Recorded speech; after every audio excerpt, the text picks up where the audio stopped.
सिंध मुंहिंजी अमा सूह तुंहिंजी मथां छा लिखी छा लिखां छा लिखी छा लिखां ओ सिंध मुंहिंजी अमा दुनिया जा सिंधियो हिक मुठ थी सिंध बचायो। सिंध मुंहिंजी अमा सूह तुंहिंजी मथां छा लिखी छा लिखां। सिंध जो क़ौमी आवाज़ radio voice of Sindh London.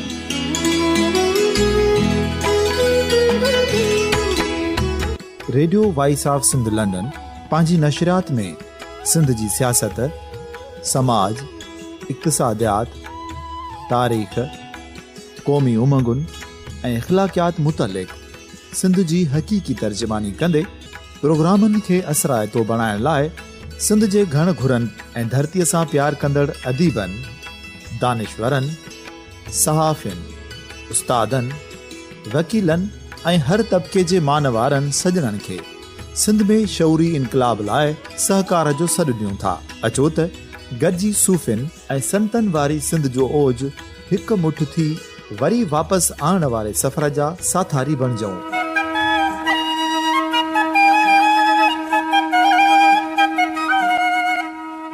हिक नए सुबुह जी शुरूआत जो पड़ाॾो घर घर, ॻोठ ॻोठ ऐं शहर शहर ताईं पहुचायो। शाल सिंध आबाद ऐं ख़ुशहाल थिए, सिंधी माण्हू सुखियो ऐं सताबो थिए।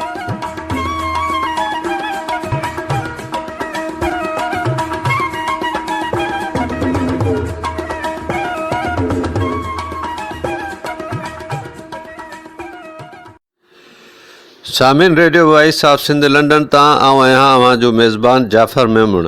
हिन वक़्तु आऊं डॉक्टर नबी बख़्श हॉल सिंधी लैंग्वेज अथॉरिटीअ में मौजूदु आहियां, जिते सिंधी ॿोलीअ जे बाइख़्तियार इदारे पारां साल 2014 ऐं 2015 में जेके किताब मुख़्तलिफ़ सिंधी सनफ़ुनि में शाया थिया हुआ, उन्हनि बाबति एवार्डनि जी हिकिड़ी ज़बरदस्त तक़रीब आहे, जंहिंजे अंदरि तक़रीबन सिंध जा समूरा नामियारा लेखक ॾाहा सभु मौजूदु आहिनि।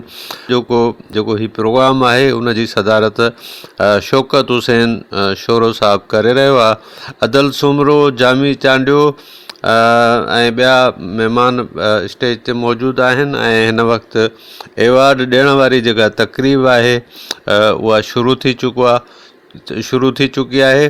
ऐं हिन वक़्तु नसीर मिर्ज़ा साहब कंपेयरिंग जा फ़राइज़ अंजाम ॾेई रहियो आहे। डॉक्टर अब्दुल गफ़ूर मेमण, जेको सिंधी लैंग्वेज अथॉरिटीअ जो चेयरमैन पिणु आहे, उहो बि स्टेज ते मौजूदु आहे। ऐं उन सां गॾोगॾु साईं कलंदर शाह लखयारी बि अॼोके हिन प्रोग्राम में मौजूदु आहे।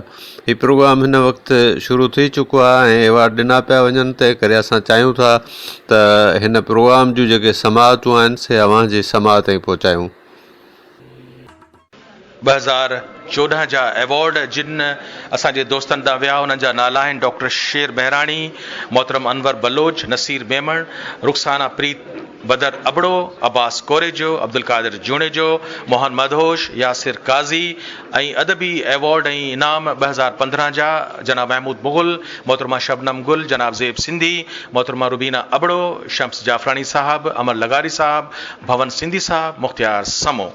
ऐं विडाई जो बैत ऐसे पूजारा पुरथिया समूंड सेवियो जिन, आंदाऊं अमीक मां ज्योति जवाहिरन, लधाऊं लतीफ़ चए लालू मां लहरुन, ऐं काने क़ीमत तिन मुल महांगो उनजो। असांजे सभिनी एवॉर्ड याफ़्ता जे लाइ असीं भरपूर ताड़ियुनि जो मुज़ाहिरो कंदासीं। ऐं गुज़ारिश कंदुसि पंहिंजे दोस्त ई गत गवासन जो समुंड सूझियाऊं बरकत फ़क़ीर खे गुज़ारिश आहे त पाण अचनि, मां नालो वठां पियो, बरकीत अचनि ऐं पंहिंजी वाई पेश कनि। साईं ही गज़ल आहे अधी रुखसाना प्रीत।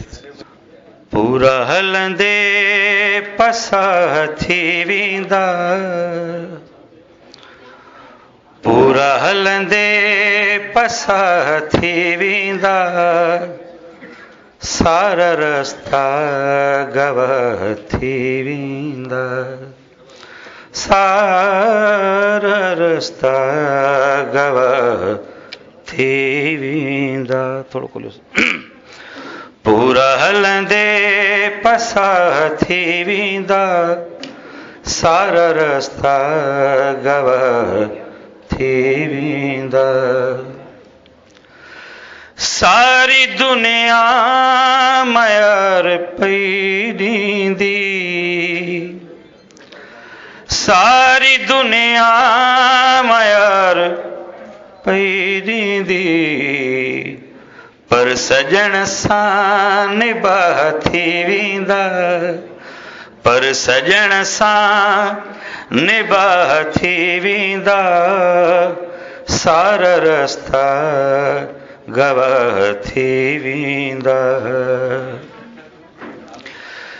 विढ़ण वारनि सां वेढ़ई थींदी सही विढ़ण वारनि सां वेढ़ई थींदी कुझ ठहंदो त ठाह थी वेंदा कुझ ठहंदो त ठाह थी वेंदा सारा रस्ता गवाह थी वेंदा वेंदियूं हाराए कुल्फतूं सारियूं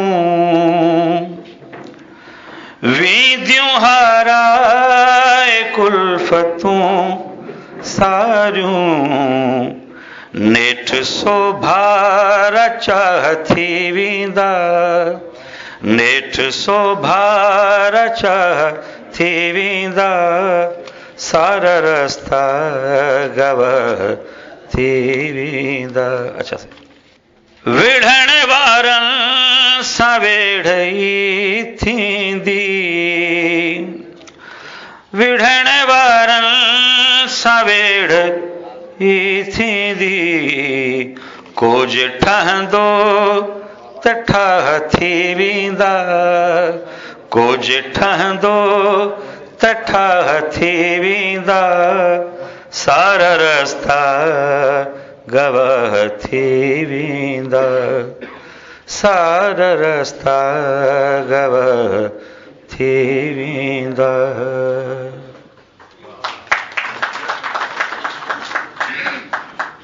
वाह रुखसाना वाह कुझ ठहंदो त ठाह थी वेंदा बरकत असांजी रुखसाना जी जो बल्कि सुहिणो गज़ल अवां जे आॾो पेश कयो हाज़रीन असांजी तव्हांजी ज़हमत सिर्फ़ु एतिरी आहे त सिर्फ़ु असांजा जेके स्टेज ते वेठल दोस्त आहिनि बल्कि असांजी पोइ जेकॾहिं दिलि चाहियो तव्हांजो त रुखसाना ऐं ॿिया अदल जहिड़ा शाइर वेठा आहिनि त असीं बि ॿ चारि थोरा ईअं गज़ल अवां जी ख़िदमत पेश कंदासीं पर हिन वक़्तु असांजी अवॉर्ड तक़रीब जो सिलसिलो सिर्फ़ु एतिरो आहे त असांजा स्टेज ते जेके मुअज़्ज़िज़ हस्तियूं वेठियूं आहिनि उन्हनि खे गुफ़्तगू करणी आहे ऐं सभ खां अवल उन हस्तीअ खे पंहिंजे ख़्यालनि जी इज़हार करण जी दावत ॾींदुसि जंहिंजी ख़ुशनसीबी इहा आहे त जॾहिं हू सेक्रेटरी कल्चर हुया 2013 में त रेडियो पाकिस्तान भिक्षा पाण रिज़ॉर्ट जी हैसियत में उन बिल्डिंग खे हुननि वक़्फ़ करे छॾियो रेडियो पाकिस्तान खे जिते रेडियो पाकिस्तान भिक्षा हिन वक़्तु क़ाइमु आहे ऐं असां कोशिशि इहा कई त जॾहिं रेडियो पाकिस्तान जो इफ़्तिताह थिए त उन ते पहिरियों आवाज़ हिकिड़ो तारीख़ में रक़म थिए त हीअ रेडियो पाकिस्तान भिक्षा आहे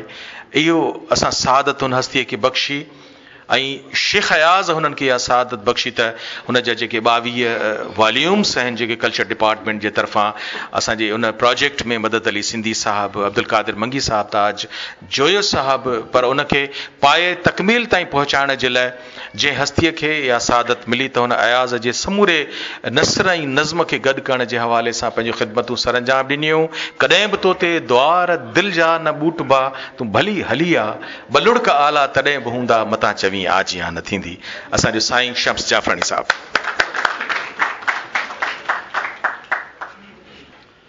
बिस्मिल्लाहिर्रहमानिर्रहीम मोहतरम जामी चांडियो साहब साईं अदर सुगरो साहब मुंहिंजो भाउ मुंहिंजे हाई स्कूल जे ज़माने जो हम क्लासी शौकत शोरो साहब साईं चेयरमैन साहब अब्दुल गफूर मेमण साहब साईं कलंदर लकियारी साहब मोअज़्ज़िज़ ख़वातीन हज़रात अस्सलाम वालेकुम सिंधी लैंग्वेज अथॉरिटी जस लाणे जो हुन किताबनि खे अवॉर्ड ॾियण जे सिलसिले खे ऐं हिन रवायत खे जारी रखियो आहे पोइ भले हिन में कुझु देरि थी हुजे पैसनि जी घटिताई थी हुजे या वक़्त सर तकरीब नथी थी सघी हुजे, पर उनजे बावजूद बि हिन तकरीब करण ते आउं खेनि मुबारकबाद ॾियां थो। चेयरमैन साहब जेकी 2-4 ॻाल्हियूं कयूं उन सिलसिले में मां कुझु अर्ज़ु कंदुसि। हिकिड़ी ॻाल्हि जी निशानदही त असांजे दोस्त इसाक़ समेजे कई आहे, इसाक़ मंगरे कई आहे। उहा इहा आहे त आउं सम्झां थो त 2008 या 9 जी ॻाल्हि आहे, जॾहिं हिन ई हाल में इन क़िस्म जी हिकिड़ी तकरीब थी हुई त उन वक़्त में इहे 25,000 रुपया सिंधी लैंग्वेज अथॉरिटी वारनि खे लेखकनि खे ॾियणा हुआ।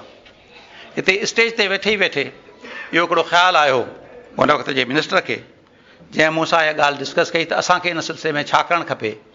ऐं उन ई वक़्तु इहो फ़ैसिलो थियो त जेतिरी रक़म सिंधी लैंग्वेज अथॉरिटी ॾिए थी ओतिरी रक़म असां हर अवॉर्ड खटंदड़ खे कल्चर डिपार्टमेंट जे तरफ़ां ॾियूं।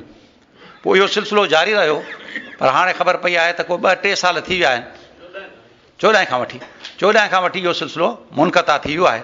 आउं सम्झां थो त इन में का रुकावट न हुअणु खपे ऐं इहो सिलसिलो जारी रहणु खपे। ॿी गुज़ारिश आउं चेयरमैन साहब खे इहा कंदुसि त माशाअल्लाह 2009, 10, 11 जेसिताईं आउं हुअसि तेसिताईं शायदि सिंधी लैंग्वेज अथॉरिटी जा माली हालतूं अहिड़ियूं सुठियूं कोन हुयूं। हाणे माशाअल्लाह अथॉरिटी शाहूकार आहे त हिन 25,000 जे रक़म खे वधाए 50,000 कयो वञे। टी गुज़ारिश आउं इहा कंदुसि त इहा जेको तव्हां रिस्ट्रिक्शन लॻाई आहे त लैंग्वेज अथॉरिटी जा जेके किताब छपजनि था या उहे माण्हू जेकी उते नौकिरी कनि था उन जे किताबनि खे इन में शामिलु न कयो वञे, इहो आउं सम्झां थो त मुनासिबु न आहे, उन्हनि सां ज़्यादती आहे। उनजो मतिलबु इहो थियो त को माण्हू जेकॾहिं पोरियो करे त पोइ या त उनखे सिंधी लैंग्वेज अथॉरिटीअ जी नौकिरी छॾणी पवंदी या इहो आहे त उहो पोइ सिंधी लैंग्वेज अथॉरिटी उहो किताब न छापे।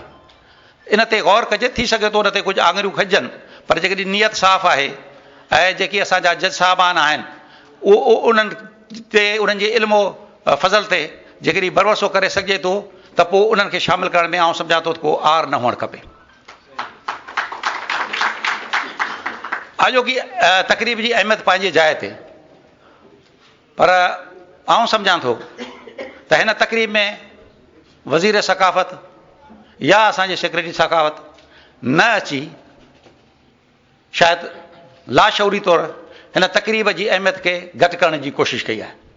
हिते वज़ीर साहब खे बि हुजणु खपे हा, जे उहो न हो त सेक्रेटरी जंहिंजे लाइ कार्ड में बि लिखियलु हो त उहो ख़ासि महिमान हूंदो, उनखे अचणु खपे हा। मूं चयो जी अर्ज़ु कयो त इहो लैंग्वेज अथॉरिटीअ हीअ जेका रवायत बरक़रार रखी आहे ॾाढी सुठी ॻाल्हि आहे, चङी ॻाल्हि खे बरक़रार रखणु खपे। असां वटि आम तौर ते थिए इहो थो त का चङी ॻाल्हि हलंदी पई आहे, पोइ जॾहिं उते जा वॾा साहिब तब्दील थींदा आहिनि त पोइ वरी इन ई ख़्याल खां त भई हीअ त पुराणे दौर जूं ॻाल्हियूं आहिनि, हिनखे छॾे ॾियो, वरी नई ॻाल्हि जी ॻाल्हि था शुरू करियूं। 6 महीना अॻु में जॾहिं असांजो वज़ीर साहबु सैयद सरदार शाह, मूंखे उनजे लाइ इज़त आहे, उहो आयो, वरी महीने खां पोइ अकबर आयो सेक्रेटरी थी, असांजो कुलीग बि रहियो आहे, दोस्त आहे। ॻाल्हि इहा कई वई त साईं हिकिड़ो शाइर ऐं कालम निगार वज़ीर ऐं हिकिड़ो अदीब ऐं नक़ाद सेक्रेटरी, सो हाणे कल्चर डिपार्टमेंट इंशाअल्लाह ताला तरक़ी कंदो ऐं करणु खपे। पर सोशल मीडिया ते ऐं अख़बारनि में, कालमनि में, कचहरियुनि में, तक़रीबनि में इहो एॾो हाइप क्रिएट कयो वियो जो उनजो आख़िर में हिकिड़ो नुक़्तो जेको आमतौर ते ॿुधण में आयो पिए उहो इहो हो त now it is beginning of new era, हाणे इहे नए दौर जी इब्तिदा आहे। हाणे इन ॻाल्हि करण खां पोइ असां सभु माण्हू सिंध जा जिन खे असांजे इल्मो अदब सां, कल्चर सां मुहबत आहे, उन्हनि जूं तवक़ात वधी वियूं। मूंखे यकीन आहे त इहो जेको नओं दौर शुरू थियो आहे उन में के नयूं ॻाल्हियूं ईंदियूं, के चङा कम थींदा ऐं असां सभिनी खे उमेदु रखणु खपे त का भलाई थींदी। महिरबानी तव्हांजी, मूंखे तव्हां सबर ऐं सुकून सां ॿुधो। ये असांजो बेहद प्यारो साईं मोहतरम शम्स जाफरानी साहब सदन अवॉर्ड जेको जंहिं किताब ते मिलियो आहे कथियम सब जमार, तव्हीं जेकॾहिं पढ़ंदव त उन्हनि में बि पंहिंजे पूरे दौर जी तारीख़ आहे ऐं तारीख़ जे हिकिड़े वर्क खे पाण वरायूं। पंहिंजी शख़्सियत खे सॾाइण खां पहिरीं नालो, छाकाणि त असांजे शमशेरुल हैदरी साहिब जे हिन 64 में बि आहे, मुंहिंजा त आऊं उन्हनि जे क़दमनि जी ख़ाक आहियां, जहान इश्क जो सरदार आख़िरी आहियां। आऊं न, शमशेर चवे थो त जहान इश्क जो सरदार आख़िरी आहियां, हुज़ूर हुस्न में हाज़िर वरी वरी आहियां, मलंग मस्त अलस्ती कलंदरी आहियां, अजीब आहियां हज़ारनि में हैदरी आहियां। असां सभिनी जो लाइक़ एहतराम उस्ताद मोहतरम साईं प्रोफेसर कलंदर शाह लकियारी।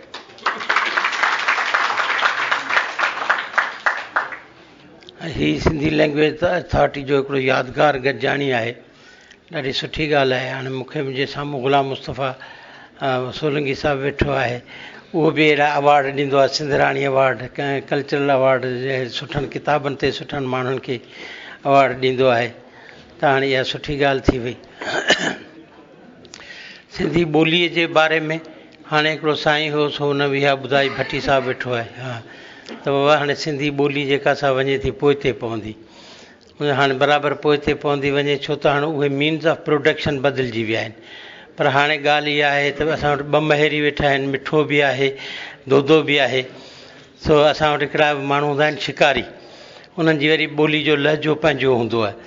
सो हुन माई हुई असांखे कुतियुनि खे घटि वधि ॻाल्हाई, जीअं लहर न तो कुतियुनि खे खणी चयो आहे, कुतियूं हिकिड़ी उठियूं हिकिड़ी वठी ॾींदो साईं, पोइ पई हम हम कजाईं। सो इहो हाणे उठियुनि जो, ओठारनि जो, महेरियुनि जी ॿोली आहे, उठनि जो असां कीअं था ॻाल्हाइनि, कीअं नथा ॻोल्हाइनि, इहो ख़ुदि असांजे ॿोली जो हिकिड़ो वर्क आहे, हिकिड़ो एस्पेक्ट आहे जेको थियणु घुरिजे। ऐं जेकॾहिं इहे ॻाल्हियूं विसरी वियूं हलियूं कुझु वक़्त खां पोइ, महेरी बि इहे उठियूं धारण छॾे ॾींदा। ऐं मूं ॿुधो आहे त अॻे फरासियूं ठाहींदा हुआ, हाणे उहे बि कोन थियूं ठाहिनि मायूं, हा, अञा ॾाढियूं घटि पियूं ठहनि। सो हाणे उहे शयूं आहिनि जेके वञनि पियूं पोइ ते पवंदियूं त उहे लिखजनि। ऐं सिंधी ॿोली जा खोड़ सारा लहजा आहिनि जिन ते अञा ताईं कमु कोन थियो आहे। डॉक्टर बलोच साहिबु कमु शुरू कयो सिंधी ॿोली जो, जेको जाग्राफी लिहाज़ खां फलाणो लहजो, उनखां बिरोही साहिबु जेको लिखियो सिंधी ॿोली जो सिबीअ वारो लहजो, त सिबी हींअर सिंध खां ॿाहिरि आहे, बलोचिस्तान में आहे। त बलोचिस्तान में खोड़ सारा सिंधी जा लहजा जेके से आहिनि, जेके सिंधी माण्हू सिंधी ॿोली मदर टंग करे ॻाल्हाइनि बि था। त ख़ुदि सिंध जा बि घणा ज़िला आहिनि, हर ज़िले जी ॿोली जो जेको लहजो ऐं ख़ुशबू पंहिंजी आहे, उन ते थोरो कमु थिए। ऐं मूं अॻूणे चेयरमैन साहिबु सरफराज़ साहिब खे अर्ज़ु कयो हो, हाणे वरी ही मौक़ियो आहे त वरी साईं अब्दुल गफ़ूर खे बि अर्ज़ु करियां त जेकॾहिं इहे कुझु स्कॉलरशिपूं इंस्टीट्यूट कजनि, जेके ॿोलीअ ते जेके माण्हू कमु कनि उन्हनि खे ॾिजनि, छो त इहो कमु ॾाढो ॾुखियो आहे। उन्हनि जे मुख़्तलिफ़ पहलू आहिनि, उन्हनि ते कमु कजे। सिंधी जा जेके ज़िला आहिनि, हर ज़िले जी ॿोली 12 कोहे, जंहिं अॻे चवंदा हुआ त 12 कोहे ॿोली ॿी, त हाणे ॿोली जेका बदिलिजे पई, या जेके लहजा आहिनि उन्हनि लहजनि ते कमु थियणु घुरिजे, बिल्कुलु जदीद साइंटिफिक अंदाज़ सां उहो कमु थिए त भली ॻाल्हि आहे। ऐं ख़ासि तौर ते इहो महेरियुनि जे लिहाज़ खां मूंखे वरी वरी पे ज़हन में ॻाल्हि आई त बाबा उठियुनि सां जेके ॻाल्हाइनि था, डॉक्टर बलोच साहिबु साड़ीअ जा सिंगार लाइ को प्रोग्राम हिकिड़ो शुरू कयो हो रेडियो पाकिस्तान तां, मूंखे ख़बर न आहे त उन्हनि जूं रिकॉर्डिंग्स हाणे अञा ताईं बचियूं आहिनि या ख़तमु थी वियूं आहिनि। छो त असांजो हिकिड़ो को दोस्त इस्लामाबाद मां आयो हो, असां वटि सिंधालाजी में आयो, ऐं उन पे ग़ुलाम शाह जो राग रिकॉर्ड करणु चाहियो, हुनजी नकुल पे करणु चाहियो। त पोइ हुनखे ॿुधायूं त साईं उहे त मैग्नेटिक फील्ड हुई, सो उहे पुराणा स्कूल ई जेके सड़ी विया आहिनि, ख़तमु थी विया आहिनि। त हाणे इहे उठियुनि सां जी या धनार माण्हुनि जी जेका ॿोली आहे, माल सां ॻाल्हाइनि था, उहा ख़ुदि पंहिंजी जाइ ते हिकिड़ी माल सां ऐं जानवरनि सां ॻाल्हाइण वारी उहे ॿोलियूं अलॻि आहिनि। उन्हनि ॿोलियुनि ते जेको सो तहक़ीक़ थिए, कोई उनखे रिकॉर्ड कजे, या जेके बि डॉक्यूमेंट्रीज़ ठहियूं आहिनि त उहे ठाहिजनि। ऐं ख़ासि तौर ते इहे ॻाल्हियूं आहिनि जेके असां नंढापण हूंदा हुआसीं त माण्हू ढगनि सां ॻाल्हाईंदा हुआ, त चवंदा ओड़ रब जी जोड़, ओड़ रब जी जोड़, आॾो सिधो सिधो अथई, ओॾो धणी न ॾींदी लोॾो, ओॾो धणी न। पोइ वरी चवंदा साण आहे सॼाण, पची थींदी पचाण, पहिरीं ॾींदासीं नाले अलाह जे, पोइ खाईंदासीं पाण। त पोइ अहिड़े क़िस्म जो जीअं ॻाल्हियूं कंदा हुआ इन साण, या हलर वाहींदा हुआ त पहिरीं चवंदा हुआ त वह अबे ॾाॾे जी कार अथई वह। हाणे इहे सभु ॻाल्हियूं जेके आहिनि से रिकॉर्ड थियणु खपनि, इहे हुअणु घुरिजनि। जेके माण्हू माल सां ॻाल्हाइनि था हाणे इतिफ़ाक़ी इहो थियो जो मूं ॾिठो आहे त छो त उहे मीन्स ऑफ प्रोडक्शन जेके बदिलजी विया आहिनि त उहे सभु शयूं बि हाणे कोन्हनि रहियूं। असां वटि ईंदा आहिनि इहे ज़ुबानी इम्तिहान ॾियणु त उन में कुंभार हुआ, मूं चयो अबा मूंखे ख़बर आहे त तस छा आहे टिबो छा आहे, चयोसि असां ॿुधो ई कोन्हे, तुंहिंजे वाता पिया ॿुधूं। पोइ तर्स कोन ॿुधो, टिंबो कोन ॿुधो, दागी कोन ॿुधव, कुनू बि कोन ॿुधव, त पोइ छा ॿुधो छा ॾिठो आहे। कुंभार हरू भरूं थी विया त दिलो कीअं ठाहिबो, ठपणी कीअं ठाहिबी। त हाणे इन्हीअ ते हिकु हुजे जेको हिन असांजा जेके मुख़्तलिफ़ हुनर आहिनि, या बाबा डभ वढाए ईंदो हो त पोइ वरी पुछियो मुंहिंजे पुटनि त बाबा इहे डभ भला कहिड़े कमु था अचनि, त मूं चयो बाबा हाणे इहे नोड़ियूं बि वठबियूं हिन मां, गुड़ंद बि वठिबा। चवंदी गुड़ंद छा थींदो आहे बाबा, गुड़ंद जी हाणे असांखे ख़बर कान्हे का। वरी हिते ॻोठाणा माण्हू वेठा हुआ, उनखां पुछियुमि बाबा तव्हांखे ख़बर आहे गुड़ंद छा थींदो आहे, चयूं साईं असां ॿुधो ई कोन्हे, तुंहिंजे वाता पिया ॿुधूं। भला माल, छो त पहिरीं किताब में आहे लाम हे जेको उचार आहे त उहो सिर्फ़ु हिकिड़ो कुल्हो माल उहे ॿ लफ़्ज़ अची विया आहिनि, या हूंदा अहिड़ा ॿिया खोड़ सारा लफ़्ज़ हूंदा। त लाम ऐं हे सां जेको आवाज़ु ईंदो माल, बाबा तव्हांखे ख़बर आहे, चवंदा असां ॾिठी कोन्हे, छो त हाणे ट्रैक्टर अची विया आहिनि, हाणे हर कोन्हनि रहिया, हारी कोन्हनि रहिया, त हरनि सां वास्तो रखंदड़ जेके लफ़्ज़ आहिनि से बि कोन रहिया आहिनि, माल बि कोन रहिया आहिनि, माल जा जूयूं ख़तमु थी वियूं हलियूं, उनजा माल जा चारींदड़ जेके से ख़तमु थींदा पिया वञनि, धराड़ ख़तमु थींदा पिया वञनि, उन्हनि जा लफ़्ज़ बि ख़तमु थींदा पिया वञनि। त उहो फ़िक्र पंहिंजी जाइ ते आहे, ऐं सोच वीचार सां पई मथे चढ़े पई, पोइ हिते हटे पई, अॻिते वधे, नयूं नयूं सोचूं पियूं अचनि। पर ॿोली हिकिड़ो मुस्तक़िल कॉन्स्टेंट हिकिड़ो आहे, मुल्ह आहे, उन ते जेको सो तहक़ीक़ थिए, उनजी काए थिए, उनजो रिकॉर्ड थिए, त इहो ज़रूरी आहे। त हाणे हीअ अॼु बि शाबस हुजे असांजे सिंधी लैंग्वेज अथॉरिटी खे, जिन ही मांडाण मचायो आहे ऐं सभिनी ॾात धणियुनि माण्हुनि खे जेको जी मञता ॾिनी आहे ऐं अवॉर्ड ॾिना आहिनि, ऐं उमेदु आहे त पर हाणे रुॻो इहो कोन्हे को त सिंध में रुॻे इहे माण्हू आहिनि जिन माण्हुनि लिखियो आहे, इहे बि वॾा नाला आहिनि, शाबस हुजे हिननि खे। पर हाणे ॿिया बि खोड़ सारा माण्हू वेठा आहिनि जेके अॻिते कोन आहिनि आया या ईंदड़ वक़्त में बि कोन ईंदा, त उन्हनि सभिनी माण्हुनि खे सलाम आहे असांजो। त चवंदा आहियूं, असां चवंदा आहियूं बाबा उन्हनि माण्हुनि जेके ॿोली सिंधी ॻाल्हाइनि था उन्हनि जी तमामु वॾी महिरबानी, छो त ॿोली खे ज़िंदह रखणी, ॿोली ॿोल मां निकितल आहे, ॿोली माना ॻाल्हाईंदड़, जेका माण्हू ॻाल्हाइनि था सिंधी उन्हनि खे सलाम आहे, उन्हनि खे शाबस हुजे जो सिंधी था रखनि। पर जेकॾहिं लिखनि था उन में ॿोलीअ में त उहो वरी हिकिड़ो वॾो ॿीणो ॿिटो अहसान आहे, हुअं ई मुंद मोई पर ॿुॾीअ जा ॿीणा थिया, त इहो वरी ॿीणो जेको सो इहा ॻाल्हि थी वई, त उनखे ॿोली खे ॻाल्हाइण वारी ॿोली खे तहरीर में बि आणनि था, लिखण में बि आणनि था, पने ते बि उकरीनि था, त उहा बि वॾी ॻाल्हि आहे, उहा बि उन्हनि जी सभिनी जी महिरबानी। त जिन माण्हुनि खे अवॉर्ड मिलिया पर जिन खे न मिलिया त इहो हुनजो मतिलबु इहो कोन्हे त ॿिया लेखक खे पोइ ते पियल आहिनि या घटि आहिनि, ॿिया बि पंहिंजे अखियुनि जा नूर आहिनि सभई। हाणे इहो सभु मुंहिंजा गुज़ारिशात हुआ, अलाह पाक तव्हां सभिनी जो अचणु क़बूल करे, तव्हां सभिनी खे अजर ॾिए, महिरबानी।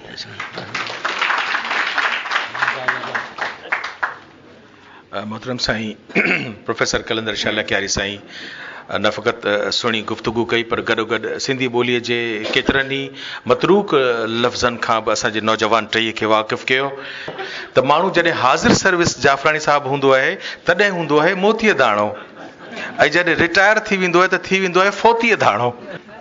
ऐं हिकिड़ी नंढड़ी वज़ाहत मुंहिंजी दिलि ऐं कंपेयर आहियां फ़िलहालु हिन में प्रोग्राम में, पर छाकाणि त असांजे मोहतरम साईं केतिरा ई दोस्त हिते शाइक़ वेठा आहिनि असांजे लोक अदब जा, ऐं साणीअ जा सिंगार प्रोग्राम जो हवालो आयो जेको 1970, 71, 72 धारे डॉक्टर बलो साहब जिन रेडियो पाकिस्तान हैदराबाद तां लाइव शुरू कयो, जंहिंमें ॿीड़े फ़क़ीर जहिड़ो ज़बरदस्त लोक सुघड़ जेको आहे उहो उन्हनि सां गॾु वेहंदो हो। उन प्रोग्राम जो प्रोड्यूसर अदियाबदा परवीन जो घर वारो असांजो उस्ताद मोहतरम साईं ग़ुलाम हुसैन शेख साहब हूंदो हुयो। इहे प्रोग्राम लाइव हूंदा हुआ पर इतफ़ाक़ सां असां रेडियो हैदराबाद जो कैटलॉग तयारु कयो आहे, शाया थियल आहे, उन में बि असां ॼाणायो आहे त साणे जे सिंगार जा सिर्फ़ु 2 प्रोग्राम आहिनि जेके लाइव जेके आहिनि उन्हनि जी रिकॉर्डिंग का असांजे बुज़ुर्गनि कई हुई उनखे असां प्रिज़र्व करे रेडियो हैदराबाद जे आर्काइव्स में महफ़ूज़ कयो आहे। तव्हां जेकॾहिं ॿीड़े फ़क़ीर जो आवाज़ु ॿुधणु चाहियो, डॉक्टर बलोच साहिब जा साणे जा सिंगार जा उहे प्रोग्राम को बि वठणु चाहे त डायरेक्टर असांजो मोहम्मद अली बामण साहिबु आहे, मूंखे बि चवंदो त आउं हुनजी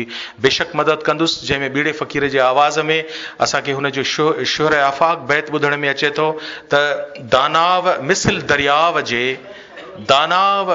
दरियाव जे तपन की न ताव ते। हीउ हिकिड़ो वॾो मैसेज आहे जेको उन में दानिश्वरनि जे लाइ, असां सभिनी जे लाइ ॿीड़े फ़क़ीर जहिड़े लोक सुघड़ असांखे ॾिनो आहे। ऐं असांजी महफ़िल में मोहतरम मशकूर फलकारो साहिबु आहे, संदसि किताब आहे सिंध ऐं सच जी साञाह। जाफ़र मेमण असांजो पंहिंजे दौर जे निहायत मक़बूल मारूफ़ हस्तियुनि में शुमार थिए थो। असांजे वेठल स्टेज ते जेके शख़्सियतूं आहिनि उन्हनि जी ख़िदमत में सिंध ऐं सच जी साञाह ऐं गुज़ारिश कंदुसि जाफ़र मेमण साहिब जिन खे त पाण इहो तोहफ़तन इहो किताबु इन्हनि खे पेश कनि। जाफ़र मेमण साहिबु असांजे हाज़िर सदर महफ़िल जामी चांडियो साहिबु, अदल सुमरो साहिबु, शौकत हुसैन शोरो साहिबु, जाफ़रानी साहिबु, शम्स जाफ़रानी साहिबु, लकियारी साहिब जी ख़िदमत में किताब आहे सिंध ऐं सच जी साञाह। ऐं मूंखे ॿुधायां त हीअ निहायत सिंधी ॿोलीअ जे हवाले सां हिकिड़ो मुनफ़रिद किताबु आहे, जंहिंमें ॿोलीअ जे हर्फ़ जे हवाले सां शाइरी आहे, हिकिड़ी नई लुग़त आहे, नओं अहसासु आहे। गुज़ारिश कंदुसि त पाण डॉक्टर गफ़ूर मेमण साहिब जी ख़िदमत में मशकूर फलकारे जो ही किताब पेश कंदा। शौकत शोरो साहिब जी ख़िदमत में पूरा 52 अखर आहिनि जिन जे हवाले सां सुहिणियूं सिटूं आहिनि शाइरीअ जूं। आदल सुमरे साहिब जी ख़िदमत में जाफ़र मेमण साहिब जी तरफ़ां तोहफ़ो किताब मशकूर फलकारे साहिब जो। मोहतरम साईं जामी चांडियो साहिब जी ख़िदमत में जाफ़र बदर अबड़े साहिब जी ख़िदमत में बि इहो साॻियो किताब पेश कंदो। किताब जो नालो आहे सिंध ऐं सच जी साञाह। ऐं सिर्फ़ु हिकिड़ो अर्ज़ु तव्हां हिते तमामु साञाहवंद जो जेको अॼुकल्ह हिकिड़ो टर्म निकिरी पियो आहे सिंध जा साञाहवंद, तव्हीं सभु वाक़ई सिंध जा साञाहवंद हिते मौजूदु आहियो। मूंखे जीअं मुग़ल साहिबु ताज़ो चयो आहे त जंहिं बि महफ़िल में वञो इन जो प्रचार इन स्लोगन जो ज़रूरु कयो। ऐं जंहिं पाड़े में जंहिं घिटीअ में रहो था आदमशुमारी जे हवाले सां सॼे सिंध जो अवाम अक्सरियत में बदिरां अक़लियत में तब्दील थियण वारो आहे, जंहिंजी साज़िश जो ख़ासि हवालो इहो आहे त आदमशुमारी जे खाने में जिते लिखियलु आहे त अव्हांजी माउ ॿोली छा आहे ऐं उन माउ ॿोलीअ जे हवाले सां कच्छी आहिनि त पंहिंजी लिखनि था कच्छ की, जेकॾहिं सेलाट आहिनि त सेलाटी, गुजराती आहिनि त लिखनि पिया गुजराती, रहनि सिंध में, खाइनि सिंध जो, पीअनि सिंध जो, पर हू पंहिंजी मदर टंग जेका धरती आहे उनखे माउ सम्झण बदिरां हू पंहिंजे मकरानी पिया लिखनि, ब्रावी पिया लिखनि। त असीं सभु उन्हनि जेके दोस्त आहिनि उन्हनि खे सिर्फ़ु एतिरो गाइड करे सघूं था। अवां सभु हाज़रीन महफ़िल जेके वेठा आहियो, मुबन तव्हांजी वॾी महिरबानी। तमामु अहम ही इशू आहे जेको हिन वक़्तु सेंसिटिव तरीन जेका ॻाल्हि आहे सिंध वासियुनि जे लाइ उहा इहा ई आहे त छाकाणि त असांखां स्कूलनि में जेका प्राइवेट स्कूलनि में असांजे नए नस्ल खां सिंधी, छाकाणि त सिंधी लैंग्वेज अथॉरिटीअ जो आहे त असीं जंहिं उमिरि जे ट्रांस में आहियूं असां पंहिंजनि जूनियर्स खे, पंहिंजनि हिक जेॾनि खे इन ॻाल्हि जो ज़रूरु हाणे हर महफ़िल में असीं हिन क़िस्म जो तस्करो जेको आहे उहो जारी सारी रखंदासीं त पंहिंजी ॿोलीअ में बि आहे। जॾहिं चवंदे माउ तोखे अहिड़ो साहु ॾींदी ॿी ॿोली किथे, हिन फोरम खे असीं जेके बि साञाहवंद आहिनि उहो इनखे सदके जारिया वांगुरु इन इश्तिहार खे इनखे पंहिंजनि पाड़नि ऐं पंहिंजे घिटनि ताईं हलाईंदा त ॿोलीअ वारे खाने में चाहे असांजे पाड़े में ब्राहवी था रहनि, सराइकी था रहनि, सेलाटा था रहनि, राजस्थानी मारवाड़ी था रहनि, उन्हनि खे कन्वेंस करिणो आहे त हू इन खाने में सिर्फ़ु ऐं सिर्फ़ु जॾहिं हुननि खां को बि पुछणु अचे त हू माउ ॿोली उन्हनि खे सिंधी लिखणी आहे। इन ठहराव में असीं सभु ताड़ियूं वॼाए उनखे बहाल था करियूं त असीं इहो कमु कंदासीं। ऐं इन सिंधी अदबी संगत जंहिंखे शमशेरुल हैदरीअ खां पोइ ताज जोए साहिब खां पोइ मुतहरिक तरीन असांजे अदल खे इहो एज़ाज़ हासिलु आहे त हुन डॉक्टर तनवीर अब्बासी साहिब उनजो गाइड हुयो। उहो जेको संदन थीसिस आहे इंशाअल्लाह तमामु जल्द सखर जेके हिकिड़े पब्लिशर जे इदारे जे पब्लिशिंग जे इदारे तरफ़ां उहो शाया थींदो।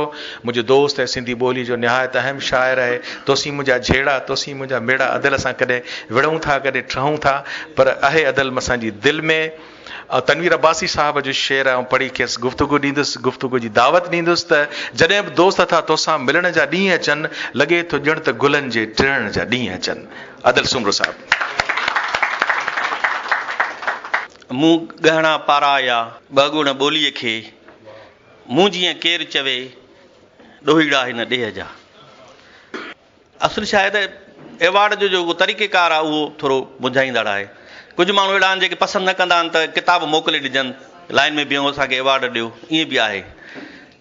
ऐं कॾहिं कॾहिं ईअं बि थींदो आहे अख़बार में इश्तिहार ईंदो आहे, किन दोस्तनि पढ़ियो किन न पढ़ियो, कॾहिं कॾहिं सुठा किताब बि रहिजी वेंदा आहिनि। ताज़ो इंडोमेंट फंड वारनि इश्तिहार ॾिनो आहे, उनजी 15 तारीख़ आख़िरी हुई, हाणे लाज़मी आहे किन दोस्तनि उहो इश्तिहार पढ़ियो हूंदो या किन न पढ़ियो हूंदो। वरी कॾहिं कॾहिं ईअं बि थिए थो त इनाम लाइ पहुतल किताबनि में कंहिं शोबे में, मिसाल शाइरीअ जो शोबो आहे, उन में 3 किताब अहिड़ा आहिनि, 3 लाइक़ आहिनि त उनखे इनाम ॾिनो वञे, पर ॾियणो हिकिड़े खे आहे। त इहे सभु शयूं जेके आहिनि इहे थोरो मुंझाईंदड़ बि आहिनि, पर उनजे बावजूद बि हिकिड़ो अहसासु आहे, हिकिड़ो ख़ुशीअ जो अहसासु थिए थो त हिकिड़ी मञता आहे, छाकाणि त हीउ हिकिड़ो असांजो क़ौमी इदारो आहे, मञियल इदारो आहे। उनजे तरफ़ां जॾहिं एवॉर्ड मिले थो त उहो ख़ुशीअ जो सबबु थिए थो, असां उनखे मेंशन कयूं था, लिखूं था त हीअ असांखे एवॉर्ड मिलिया। पर के एवॉर्ड अहिड़ा बि हूंदा आहिनि जेके लेखक वठी त वेंदा आहिनि, पोइ सॼी ज़िंदगी उनखे शर्मसारी करणी पवंदी आहे। ख़ासि तौर ते ज़ियाउल हक़ जे दौर में जेके एवॉर्ड मिलिया अदीबनि खे, या जेके मुशरफ़ जे दौर में, पोइ उहे अॼुकल्ह उहे दोस्त उहे पंहिंजूं तस्वीरूं लिकाईंदा आहिनि, त मथां इहा ज़ाहिर थी पए त मुशरफ़ जे दौर में मूंखे एवॉर्ड मिलियो या ज़िया जे दौर में, त घटि में घटि के एवॉर्ड वरी बदनामी जो सबबु थियनि था, लेखक पाण उन खां लवाइनि था पिया। सिंधी लैंग्वेज अथॉरिटी जो इदारो, छाकाणि त ॿोली ऐं अदब गॾु ई आहिनि, पर ख़ासि ही ॿोलीअ जी तरक़ी ऐं वाधारे जे लाइ क़ाइमु थियल आहे। मुंहिंजी गुज़ारिश आहे त इन जेको अख़बार में इश्तिहार ॾियण खां सवाइ अहिड़नि लेखकनि खे जेके जिन सिंधी ॿोलीअ ते कमु कयो आहे या सिंधी ॿोलीअ खे प्रोमोट करण में हुनजो किरदारु रहियो आहे, उनखे स्पेशल एवॉर्ड ॾिना वञनि हर साल, उनखे लाइन में न बीहारियो वञे, उनजी मञता पाण कई वञे, छाकाणि त जेको कमु आहे या पूरियो आहे उहो ज़ाहिर आहे। त अहिड़ा माण्हू जेके सोशल मीडिया ते या ॿियनि हवालनि सां, लिखत जे हवाले सां सिंधी ॿोलीअ खे प्रमोट कनि था पिया, उनजी तरक़ी में हिकिड़ो किरदारु अदा कनि था पिया, उहो वाज़िह किरदारु आहे, त उनखे हिकिड़ो स्पेशल एवॉर्ड सिंधी ॿोली जी तरक़ी जे वाधारे जे सिलसिले में ॾिनो वञे इन इदारे तरफ़ां, त मां हिकिड़ी सुठी रवायत क़ाइमु थींदी ऐं ईअं मञता मिलणु खपे। हिकु काफ़ी अहिड़ा माण्हू आहिनि, तमामु घणो उन्हनि कमु कयो, पर हुन कॾहिं बि किताब कंहिं इदारे में कोन मोकिलियो, एवॉर्डनि लाइ कॾहिं हुन लाइन में कॾहिं कोन बीठा, ईअं बि थियो आहे। त उन्हनि माण्हुनि जी पज़ीराई पाण करणु खपे ऐं हिकिड़ी नई रवायत क़ाइमु करणु खपे। ॾाढी ख़ुशी थी इन तक़रीब में, छाकाणि त हीअ आहे इन तक़रीब हुई त दोस्तनि खे एवॉर्ड ॾिना वञनि, ऐं हिन में घणो एतिरो ॻाल्हाइणो कोन्हे को। बहरहाल अब्दुल गफ़ूर मेमण साहिब खे जसूजे जो हुन हिकिड़ी रवायतुनि खे क़ाइमु कयो आहे, ऐं लेखक लाज़मी आहे, असां हिते सभु सुञाण साथी वेठा आहिनि, जिन दोस्तनि खे एवॉर्ड मिलिया उन्हनि एवॉर्ड जे करे कोन लिखियो आहे, हुनजो जेको तख़लीक़ी अमल आहे उहो हलंदो हले थो पियो, पर एवॉर्ड मिली वियो आहे उन्हनि खे, ठीकु आहे, उहा सुठी ॻाल्हि आहे, पर ख़ासि तौर ते उनजो टारगेट एवॉर्ड कॾहिं बि कोन रहियो आहे सिंधी लेखक जो। महिरबानी तव्हां दोस्तनि जी, ख़ासि तौर ते लैंग्वेज अथॉरिटी जी महिरबानी जो उन्हनि असांखे इज़त ॾिनी, वॾी महिरबानी थी। मोहतरम जनाब अदल सुमरो साहब पंहिंजनि ख़्यालनि जो इज़हार करे रहियो हो, सखर खां ख़ासि महिमान जी हैसियत में। माशाअल्लाह सिंधी ॿोलीअ में मुख़्तलिफ़ मौज़ूअनि ते किताबनि जी इशाअती इदारनि जो सिलसिलो, जो हाणे इहा शिकायत बेकार आहे त सिंधी किताब ख़रीद नथा थियनि। सिंधी क़ौम बेहद कसरत सां, तव्हां जेकॾहिं ओल्ड कैंपस खां गाॾी खाते हैदर चौक ताईं अचो त तव्हांखे हर तरफ़ किताबनि जा दुकान, ऐं ख़ासि तरह सां रेड़नि ते जेके सेकेंड हैंड किताब 30%, 40%, 50%, उन्हनि जा घर बि तव्हां चहिरा ॾिसंदो त बहकंदा हूंदा।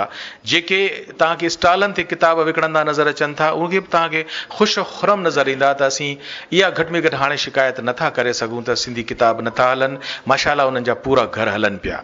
इन चवण जो सॼे जो मक़सदु इहो त सिंधी ॿोलीअ जा किताब पढ़जनि पिया, असांजो नौजवान उन्हनि खे पढ़े पियो।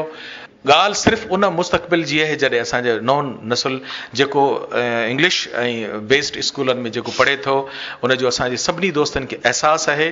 पर मूं ॻाल्हि चवणी हिते चाही त हिन वक़्तु दौर हाज़िर में चंद ॾींहं थिया त निहायत अहम किताब जेको पढ़ण जे लाइक़ु इल्मी अदबी सलीक़े सां, शाइस्तगीअ सां, सिंधी जोगियां ज़ात जंहिंजो मुसनिफ़ ख़ुशनसीबीअ सां असांजे विच में मौजूदु आहे, जंहिं बिटाईअ खां, लेनन खां असांजे अयाज़ गुल ताईं जे शाइरीअ जो, शख़्सियतुनि जो अभ्यास कयो आहे, उनजे फ़न ते रोशनी विधी आहे। ऐं सिर्फ़ु तनवीर जो ई शेर पढ़ंदुसि जेको मुंहिंजे दिलि जो आवाज़ु आहे, रविश ते ज़माने जे अंदरि भरे जामी अव्हांखे ॾिसूं था त दिलि थी ठरे। जामी चांडियो।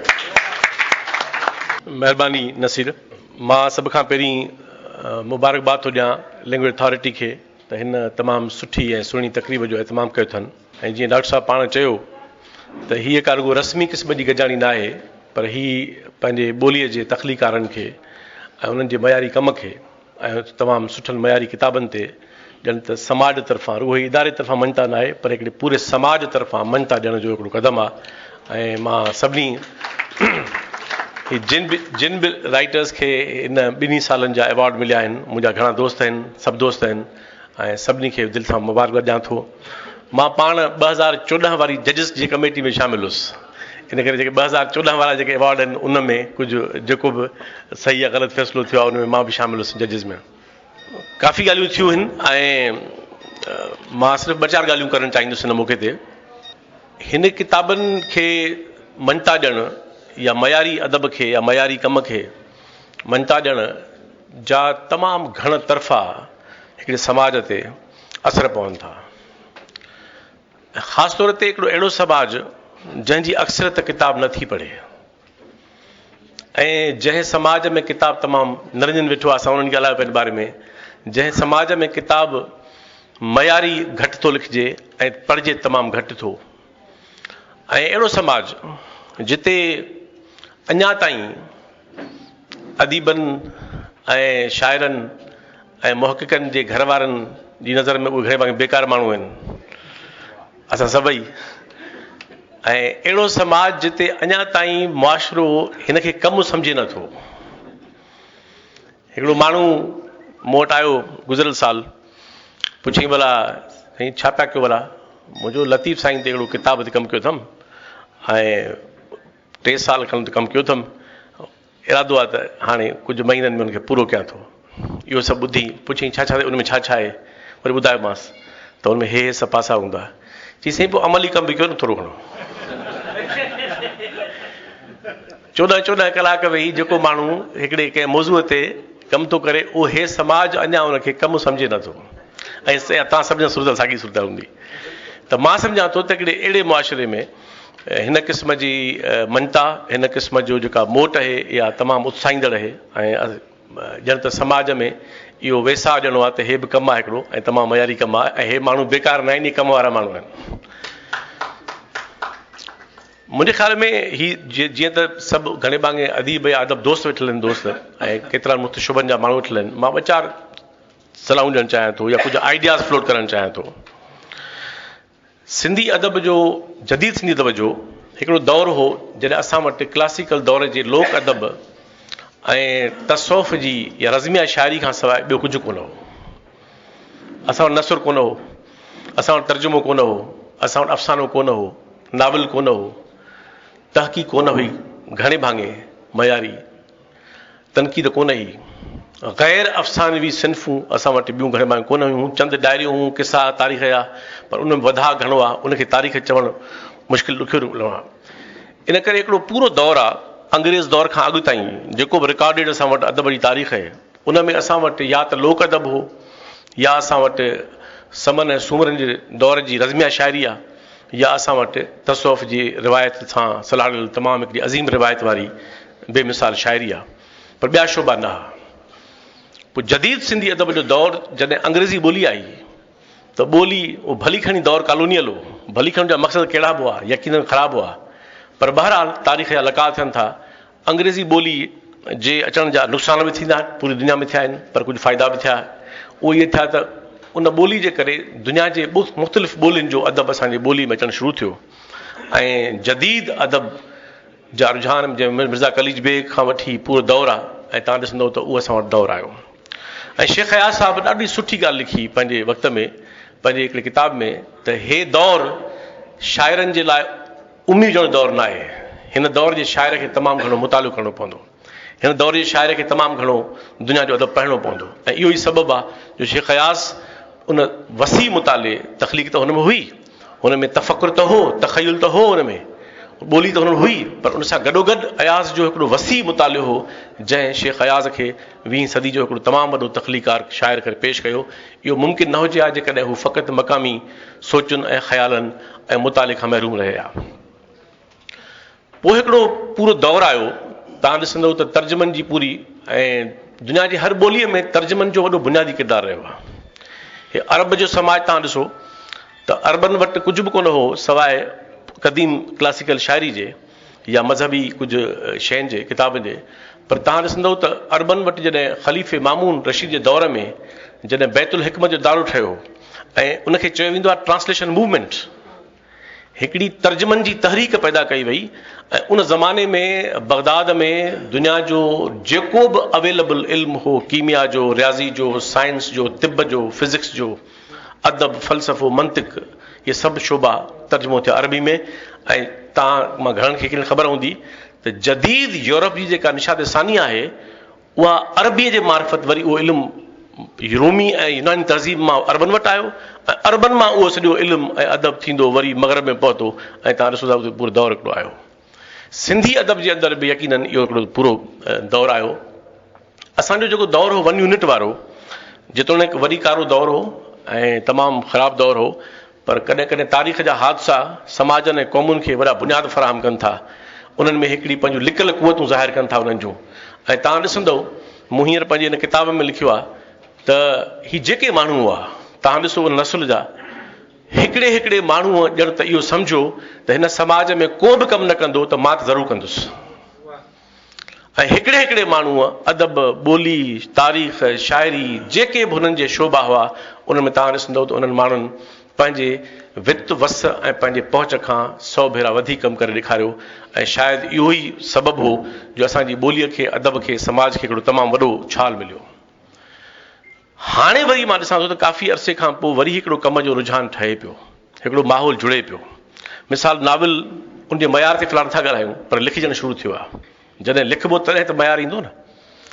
अफ़साने जे अंदरि बि तव्हां ॾिसंदो त हाणे काफ़ी अरसे खां पोइ वरी असांजो अफ़सानो पुराणनि मौज़ूअनि मां निकिरणु शुरू कयो आहे, वरी नवां मौज़ू अचणु शुरू थिया आहिनि। शाइरी में त सिंध हुई काफ़ी अॻिते बीठी आहे।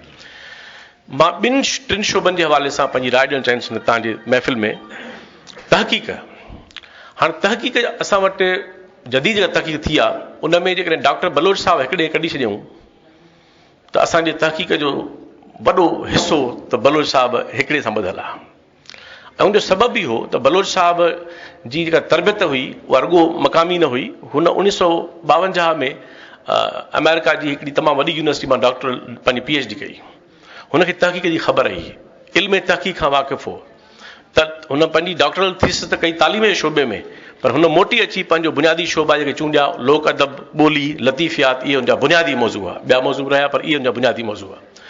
ऐं तव्हां ॾिसो त हुन हिकिड़े माण्हूअ जेके 10 जुल्द लतीफ़ साईं जी लुग़त जा आहिनि, मतिलबु हिकिड़ो एॾो ग़ैर मामूली कमु आहे जंहिं ते असां हमेशह फ़ख़्रु कंदासूं। ॿोली फ़ख़्रु कंदी त बलोच साहिबु पंहिंजे ज़िंदगीअ में जे ॿियो कुझु बि न करे आहे ऐं बलोच साहिबु सिर्फ़ु इहो हिकिड़ो करे आहे त बलोच साहिब जी हैसियत, उनजो मर्तबो सिंधी अदब में तमामु वॾो हुजे हा। ईअं लोक अदब आहे, ॻाल्हायल अदब, उन ॻाल्हायल अदब जेको माण्हू दिलि में महफ़ूज़ आहे। ऐं जीअं साईं शाह साहिबु चयो त हाणे उहो नसुल वञी रहियो आहे जंहिंजे दिलि में महफ़ूज़ खज़ाना इहे हुआ। जे हाणे उहो कमु उन न थिया उन ज़माने में त हाणे तव्हांखे माण्हू कोन मिलंदा। हाणे तव्हांखे पूरी सिंध में चंद माण्हू मिलंदा जेके माण्हू, मिसाल जेतिरो मिठो महिरी लतीफ़ साईं जी ॿोली सुञाणे थो, सिंध में घणा माण्हू आहिनि जेके हिन माण्हू जे पाए जा लतीफ़ जा पारखू आहिनि, जंहिंखे लतीफ़ एॾी ख़बर आहे ॿोली। माण्हू घणा कोन्हनि, त उहे माण्हू विया हलिया घणे मांगे। त लतीफ़ बलोच साहिब खे शाबस आहे, हुन लोक अदब ते कमु कयो ऐं साॻी तरह हुन ॿोली ते कमु कयो।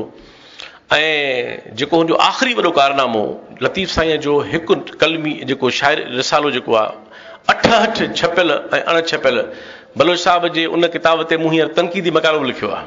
मूंखे पाण उन ते काफ़ी एतिराज़ आहिनि, पर उहे सानवी अहमद जा हामिल आहिनि। तनक़ीद बि तॾहिं थींदी आहे कमु थींदो। बलोच साहिब खे लख शाबसूं आहिनि, असांखे फ़ख़्रु आहे त हुन पंहिंजी ज़िंदगीअ में पाण चए थो त मूंखे 32 साल लॻा हिन रिसाले खे मुरतिब करण में। ऐं हुन 8 रिसाला, कलमी नुस्ख़ा, गंज जेके मुयसरु हो, उन मंझां सभई सुर, सभई बैत पंहिंजे हिसाब सां, पंहिंजे मयार मुताबिक़ ठाहे रिसाले खे तरतीब ॾिनो आहे। इहो वॾो ग़ैर मामूली कमु हो। तनक़ीद थींदी, उनखे पियो संवारबो। हाणे मां चवण ई चाहियां थो, तव्हां काफ़ी आलिम सभु मौक़े वेठा आहिनि, बदर साहिबु वेठो आहे, त हिकिड़ी तहक़ीक़ इहा आहे लिसानियाती ऐं माख़ुज़ खणी शयुनि खे मुस्तरद अंदाज़ सां बीहारण जी। अञा सिंधी समाज में फ़िक्री तहक़ीक़ जो रुझान आयो ई न आहे। अञा ख़्याल जी तहक़ीक़ ते त अञा कमु ई कोन थियो आहे। फ़िलहाल त कमु इहो आहे त हिन जो बैत मुस्तरद आहे या न आहे, सुर मुस्तरद आहे या न आहे, हे लिखत मुस्तरद आहे या न आहे, हे माख़ुज़ मुस्तरद आहे या न आहे। पर असांजे सिंधी अदब जे अंदरि जेके तहक़ीक़ जा जदीद फ़िक्र जा पासा आहिनि ऐं इवन फ़न जा पासा आहिनि, ॿोली जा पासा आहिनि, उहे उन हिसाब सां कमु न थियो आहे, घटि थियो आहे. आख़िरी ॻाल्हि करणु चाहींदुसि त तनक़ीद जो वटि असां वटि सिंधी में माण्हू अदब में घणे भाङे सम्झे थो त शायदि तबसरे निगारी तनक़ीद आहे, शायदि कंहिंजो पटको लाहिण तनक़ीद आहे. इहो बि यकीनन हिकिड़ो दुनिया में फैशन हूंदो आहे, पर तनक़ीद जो मतिलबु आहे त दरअसल हिकिड़ो परख जो निज़ाम, हिकिड़ी परख करणु. पोइ उहा परख ॿोली में हुजे, जमालियात में हुजे, ख़्याल में हुजे, हुनजे मौज़ूअ में हुजे, हुनजे तरकीब में हुजे, हुनजे असलोब में हुजे, को बि पासो खणिजेसि, समाज जो पासो खणिजेसि, तफ़कुर जो पासो खणिजेसि, पर परख ऐं तनक़ीद असां वटि उन सिलसिले में सिंधी अदब में तमामु थोरियूं शयूं आहिनि. मां तव्हांखे मिसाल थो ॾियां हिकिड़ो. शेख हयात साहिब ते मूं हींअर किताब लिखी तक़रीबन पूरो कयो आहे. तव्हां यकीन कयो, असां वटि चइबो आहे त लतीफ़ साईं खां पोइ जेकॾहिं कंहिं माण्हूअ ते घणे में घणो लिखियो वियो आहे त उहो शेख हयात आहे. इहा ॻाल्हि सही आहे, पर इहे जेतिरो लिखियो वियो आहे उन मंझां 5-6 मकालनि खां मथे ॿी का बि शइ न आहे जंहिंखे वाक़ई तहक़ीक़ ऐं तनक़ीद चइजे. 3-4 मकाला पढ़ी चोथों मकालो लिखणो, 5 पढ़ी 6 लिखणो, 8 पढ़ी 9 लिखणो, ॻाल्हियूं सां कयल वर्जायल लिखणो, इहा तहक़ीक़ न आहे, इहा तनक़ीद बि न आहे. तहक़ीक़ ऐं तनक़ीद जो मतिलबु आहे नवां पासा ॻोल्हे अचणु, साॻियुनि शयुनि खे नवनि रुखनि खां उन ते कमु करणु. ऐं तव्हां ॾिसंदव त इन रुख खां असांजो पूरो क्लासिकल दौरु ख़ाली पियो आहे, को कमु न थियो आहे उन ते सही माना में. बलोच साहिब खे शाबस आहे दाऊदपुर साहिब खे, त हुननि इहे बयानुल आरफीन जा ऐं शाह करीम बुरड़ी वारे जा, शाह लुत्फ़ुल्लाह क़ादरी जा वञी बैत ॻोल्हे काज़ी कादन जा उनखे मुस्तनद करे बीहारण जी कोशिशि कई, पर उनजी परख जो कमु त अञा ताईं किथे बि न थियल आहे. मिसाल थो वॾियणु चाहियां, सिंधी अदब जी तारीख़ जेके बि लिखियल आहिनि, ऐं मां तमामु थो चवां ज़िम्मेवारी सां, छो त मुंहिंजो पंहिंजो मूं ते कमु कयो आहे, मुंहिंजो इरादो आहे त मां उनखे मुकमल कयां, उन तारीख़ लिखी पूरी ॾिसूं जेतिरो हाल आहे. पर जेके लिखियल तारीख़ूं आहिनि इहे तबसरे जूं तारीख़ूं आहिनि या अंग अखर गॾु कयल आहिनि. डेटा आहे हिकिड़ी, फलाणो किताबु कॾहिं छपियो, फलाणो अदीब कॾहिं ॼाओ, रहियो किथे, पढ़ाई किथे, ऐं हे किताबु कॾहिं लिखियईं. इहा तहक़ीक़ आहे. सिंधी अदब जे तारीख़ में उहा जंहिंखे चऊं था तहक़ीक़ ऐं परख, उहा हिकिड़ी बि तारीख़ लिखियल न आहे जंहिंखे असां दुनिया में लिखियल तारीख़ुनि जे भेट में पेश करे सघूं त शयूं कीअं आहिनि. त असां मां चवणु चाहियां थो त इहो कमु ॿिनि क़िस्मनि सां थींदो. ऐं जीअं अथॉरिटी में वेठा आहियूं असां, हिकिड़ो कमु फ़क़ति दार करे सघंदा, फ़र्द न करे सघंदा. बलोच साहिब खे ख़ुशनसीब हो जो बलोच साहिब खे सॼी उमिरि इदारा मिलिया ऐं साज़गार माहौल मिलियो, ऐं हुनखे इन ॻाल्हि जी परेशानी न हुई त हुनजो घर कीअं हलंदो, हुन बुर्जी खानो कीअं हलंदो. उहो हिकिड़ो कमु पूरो कंदो त ॿियो कमु तयारु वेठो हूंदो. ऐं हुननि माण्हुनि खे इदारा मिलिया, उहो पूरो दौरु मिलियो, ऐं हुननि खे पंहिंजो जुनून हो, इश्क हो, हुननि खे कमु कयो. त असांजे इदारनि जे अंदरि हाणे का रिथाबंदी कोन था ॾिसूं. जोयो साहिबु फ़क़ति 15 साल 14 साल अदबी बोर्ड में रहियो. तव्हां ॾिसो त उहे जोए साहिब जा 14 साल ऐं इदारनि जी पूरी तारीख़ तव्हांखे जोए साहिब जो उहो दौरु सभिनी ते भारी लॻंदो. सबबु त पोयां विज़न हो, पोयां हिकिड़ो इश्क हो, जुनून हो. हे जेके स्कीमूं आहिनि सभु इहे उन ज़माने में जोए साहिब शुरू करायूं, तारीख़ जूं सभु स्कीमूं. त असांजे मौजूदु अॻे इदारनि वटि माण्हू घटि हुआ, वसीला घटि हुआ, रिसोर्सिस न हुआ, दुनिया ताईं रसद घटि हुई, सभु शइ घटि हुई. पर उनजे बावजूदि जीअं त पोयां विज़न हो, रिथाबंदी हुई, त एतिरा कम थिया. मां सम्झां थो असांजे हिकिड़ी कॾहिं इन ते कॉन्फ्रेंस करायो डॉक्टर साहिबु, जंहिंमें अदबी बोर्ड घुरायो, जेके इदारा आहिनि कॾहिं हिकिड़ी इदारनि ते हिकिड़े प्रॉपर कॉन्फ्रेंस करायो जंहिंमें सिर्फ़ु रिथाबंदी ते आइडियाज़ ते गुफ़्तगू थिए त असांजे इदारनि खे 21वीं सदी में छा छा करणु खपे. ऐं हे जेके रिथाऊं आहिनि इहे इहो थोरी मामूली कमु आहे. इहो रिथा शुरू का बि रिथा 10-20 साल घटिजी न आहे. ज़ाहिर आलमनि खे विहारींदो. बदर साहिब सां अक्सर मुंहिंजी गुफ़्तगू थींदी आहे त असां सभु भला कॾहिं भला हे जेके थोरा घणा माण्हू आहिनि त गजी भला कंहिं जाइ ते वेहूं, भला जेके 4 कम करे सघूं था त पंहिंजी हयाती में भला गजी वेही कयूं. पर असांजे अॼोके दौर में इदारा न आहिनि जेके आलमनि खे, मुहक़िक़नि खे, पार्कुनि खे फैसिलिटीज़ फराहम कनि, रिथाब जोड़नि. इन करे इहो कमु करिणो पवंदो. ॿियो कमु जेको मूं मिसाल ॾिनो दौर वनी यूनिट वारे जो, त मिर्ज़ा कलीज बेग खे कंहिं बि इदारे सपोर्ट न कई. इहो हुनजो पंहिंजो जुनून हो. वधि में वधि खणी ॾियाराम गिदूमल हुनखे चवंदो हो त जॾहिं बि तूं किताब लिखी पूरो करी छपाइण लाइ मां वेठो आहियां. पर उहो फ़र्दु हो अकेलो हिकिड़ो. काके भेरूमल आडवाणी खे कंहिं वॾे इदारे सपोर्ट कोन कई. हीअ सभु पाण कमु कंदो. ऐं पोइ जेको तव्हां ॾिसंदो पूरो दौर ई. दाऊद पुट साहिबु तव्हां ॾिसो अरबी जो माण्हू हो, बुनियादी तरह जो सभु अरबी हो, पर सिंधी ॿोली ते जेतिरो बि टाइम मिलियो हुन माण्हूअ जा केतिरा अध में कम रहिजी विया, पर जेके पंहिंजी शयूं लिखे थो हुन माण्हू जो कमु हो। गुरबख्शानी साहब खे काश ज़िंदगी वधीक मिले हा ऐं गुरबख्शानी साहब इंग्लैंड मां मोटी आयो, लतीफ़िया ते हुन कमु पोइ शुरू कयो ऐं फ़क़ति मुकमल करे सघियो, 17 सुर पूरो न करे सघियो, कमु जेकर करे हा त ॾाढो बहितर थिया। त अॼोके दौर जे अदीब ऐं आलिम खे, मुहक़िक़ खे बहाना पेश करण जे बजाए के कम ज़ाहिरा इदारा करे सघंदा, पर उनखां सवाइ तेसीं भॻे साईं भेर जेसीं रतो रास थिए तेसि ताईं असांजे माण्हुनि खे पंहिंजा इहे रिथाऊं, पंहिंजा कम हथ में खणणा पवंदा। मां हीअ आख़िरी ॻाल्हि थो करणु चाहियां, ॿोली अथॉरिटी में वेठा आहियूं। डॉक्टर साहिबु, हिकिड़ो दौरु हो जंहिंमें असांजी ॿोलीअ ते तहक़ीक़ थी फ़क़ति माज़ी जे ख़्याल खां, त बाबा हीअ सामी ॿोलियुनि मंझि आहे, हीअ संस्कृत मां निकिती आहे, हीअ धरती जा ई ॿोली आहे, सिंधु सभ्यता जी ॿोली आहे, आख़िर हिन जो माख़ुज़ छा आहे? उन में डॉक्टर ट्रम्प खां वठी ऐं पूरे दौर में तव्हां ॾिसंदो त इख़्तिलाफ़ रहिया ऐं उन्हनि इख़्तिलाफ़ नतीजो हो जो असां वटि ॿोली जे बारे में 4-5 नज़रिया साम्हूं आया ऐं सिराज साहिब जहिड़े माण्हू वॾो किताबु लिखियो, बलोच साहिब मकान खे ॿियनि लिखिया। पर इहो सॼो कमु इहो आहे त हुनजो बुण बुनियादु छा आहे, हुनजो माज़ी छा आहे, हुनजा रूट्स छा आहिनि। अॼोके दौर जो सुवाल इहो नाहे, अॼोके दौर जो सुवाल इहो आहे त हीअ मुस्तक़बिल में केॾांहुं वेंदी, अॻिते केॾांहुं वेंदी। इन करे सिंधी ॿोलीअ ते तहक़ीक़ जो कमु हाणे हथ में खणणु खपे मुस्तक़बिल बीनी जे ख़्याल खां। जेकॾहिं मिसाल तौर ॿोली किथां बि आई आहे, इहो बहस न बि निबिरी सघियो त ख़ैर जी ॻाल्हि आहे, छो त ॿोली ज़िंदा आहे, ॿोली जीअरी आहे, ॿोली अमीर आहे, ॿोली मौजूदु आहे। हिन ॿोली खे हरू भरू को न खपे हवालो त निकिती किथां हुई, जे साबित थिए त बि ठीकु, न थिए त बि ख़ैर जी ॻाल्हि आहे, इतफ़ाक़ थिए त बि ख़ैर, न त बि ख़ैर जी ॻाल्हि आहे। अॼु कीअं अॻिते वेंदी, सुभाणे कीअं जीअंदी ऐं कहिड़ा रस्ता अख़्तियार कंदी, मां सम्झां थो त असां मजमूई तरह रुगो था माज़ी में जीऊं, माज़ी में ॾिसणु चाहियूं शयूं। असांजे ॿोलीअ जी रिथाबंदी तहक़ीक़ वरी वॾो कमु आहे, इहो तमामु को मामूली कमु त न आहे। त रिथाबंदियूं कबियूं, रिथाऊं ठाहिबियूं, तॾहिं ॾहाकनि में वञी कमु पूरो थींदो ऐं अॻिते शयुनि खे मिलंदो। ऐं मां सम्झां थो त इन हवाले सां असांजे समाज में हिन वक़्तु जेको मां ॾिसां थो, जीअं मुंहिंजो घणो ताल नौजवान नस्ल सां आहे ऐं मां उथंदो घणो हुन सां वेहंदो आहियां, असांजे हाणे नए नस्ल में तमामु घणा माण्हू अचनि पिया उभरी जेके पढ़नि था तमामु घणो। ऐं मां इन ॻाल्हि सां इतफ़ाक़ नथो कयां त माण्हू सभु जेके नाले वारो माण्हू कोन थो पढ़े, यूनिवर्सिटी जो प्रोफेसर कोन थो पढ़े, प्राइमरी मास्टर अॼु पढ़े थो,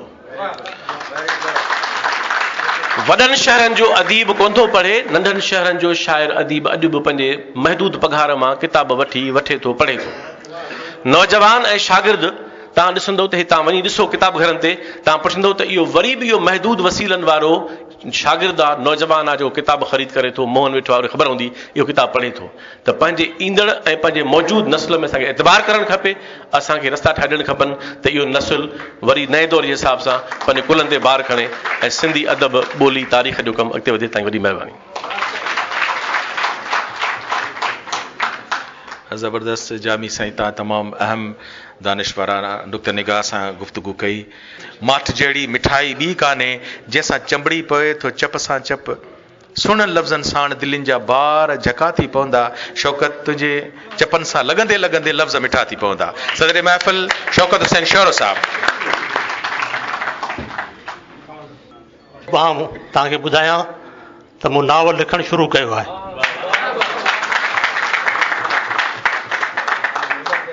ऐं मोहन मधोज साम्हूं वेठो आहे, उहो छपाईंदो। 2014 ऐं 2015 जे साल में छपियल किताबनि ते जिन खे बि इनाम मिलिया आहिनि उन्हनि सभिनी खे मुबारकबाद। हाणे इहा मूंखे ख़बर कान्हे त इहो 2014 ऐं 2015 में जेके इनाम मिलिया त उहे इनामी तक़रीबूं छो कोन थी सघियूं। 2014 वारे इनामी तक़रीब जेका डॉक्टर फ़हमीदा हुसैन खे कराइणी हुई ऐं 2015 वारी तक़रीब आउं सम्झां थो त सरफराज़ राजड़ जे वक़्त में थियणी हुई ऐं उहो ॿई कहिड़ी मजबूरियुनि जे करे न करे सघिया, पर इहा सादत वरी डॉक्टर अब्दुल गफ़ूर मेमन खे नसीब थी, हुनखे मुबारकूं। जेसिताईं इहा ॻाल्हि आहे त किताबनि खे जेके इनाम मिलनि था उहो 2 या 3 माण्हुनि जी राय मूजिबि ॾिना वञनि था। त इन जो इहो मतिलबु कोन्हे त जिन किताबनि खे इनाम न मिलिया उहे मयारी कोन्हे या उहे किताब सुठा कोन्हे। असल में त इहो फ़ैसिलो पढ़ंदड़नि खे करिणो आहे त त कहिड़ा किताब सुठा आहिनि ऐं कहिड़ा किताब सुठा कोन आहिनि, पर जीअं त इहो हिकिड़ो इनाम जे मुक़ाबले में हिकिड़ी जेका दस्तूर रखियो वियो आहे त 3 जजनि खां फ़ैसिलो कराइणो आहे, उन खां राय वठी पोइ इनाम ॾियणो आहे, त पोइ उन में थी सघे थो त के सुठा किताब बि रहिजी वञनि। ऐं हूअं त इनामी जेके एवॉर्ड या प्राइज़ जेके मिलनि था उहे त हमेशह तकरारी रहिया ई रहिया आहिनि। दुनिया में वॾे में वॾो जेको नोबल प्राइज़ फॉर लिटरेचर आहे उहो बि तमामु घणो तकरारी रहियो आहे। ऐं 2016 में जंहिं माण्हू खे नोबल प्राइज़ ॾिनो वियो उहो बॉब डिलन, उहो गीतकार ऐं ॻाइणो आहे, ऐं उन ते वॾा एतिराज़ थिया सॼी दुनिया में त हीअ त असल में त अजीब ऐं शाइर त कोन्हे, गीतकार आहे, हुनखे अदबी हैसियत हासिलु कोन्हे ऐं हिनखे इहो इनाम छो ॾिनो वियो।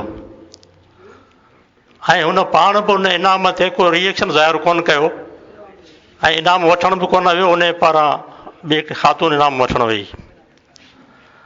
त अहिड़ा वाक़िया थींदा रहिया न, अव्हांखे इहो बि ख़बर हूंदी या न त तव्हांखे इहो हिकिड़ी अजीब ॻाल्हि ॿुधायां त दुनिया जा वॾा अदीब टालस्टॉय, चेकोफ, गोर्की, इन्हनि खे बि नोबल प्राइज़ वारनि इनाम ॾियण लाइ कोन सम्झियो। ऐं जिन अदीबनि अदब में जदीदियत या मॉडर्निज़म जो लाड़ो आंदो, जिन स्ट्रीम ऑफ कॉन्शियसनेस में लिखियो, जेम्स जॉइस ऐं वर्जिनिया वुल्फ, उन्हनि खे बि नोबल प्राइज़ कमेटीअ इनाम जे लाइक़ु न सम्झो। त अहिड़ा घणा अदीब आहिनि जिन खे इनाम कोन ॾिनो वियो। ऐं 2015 में जंहिं ख़ातून खे इनाम ॾिनो वियो उहा साफ़ण ख़ातून हुई ऐं उन को अफ़सानवी अदब सां या शाइरी सां जो वास्तो कोन हो, पर साॻिए वक़्तु ओरियाना फिलासी जो नालो तव्हां ॿुधो हूंदो, जंहिं ज़ुल्फ़कार अली भुट्टे खां, इंदिरा गांधीअ खां ऐं आयतुल्लाह ख़ुमैनी जहिड़नि माण्हुनि खां इंटरव्यू वरिता हुआ। उहा जॾहिं आयतुल्लाह ख़ुमैनी खां इंटरव्यू वठणु वई त हुनखे चयो वियो त आयतुल्लाह ख़ुमैनी तोखे ईअं इंटरव्यू कोन ॾींदो, तो चादर में पाण खे वेड़े हल।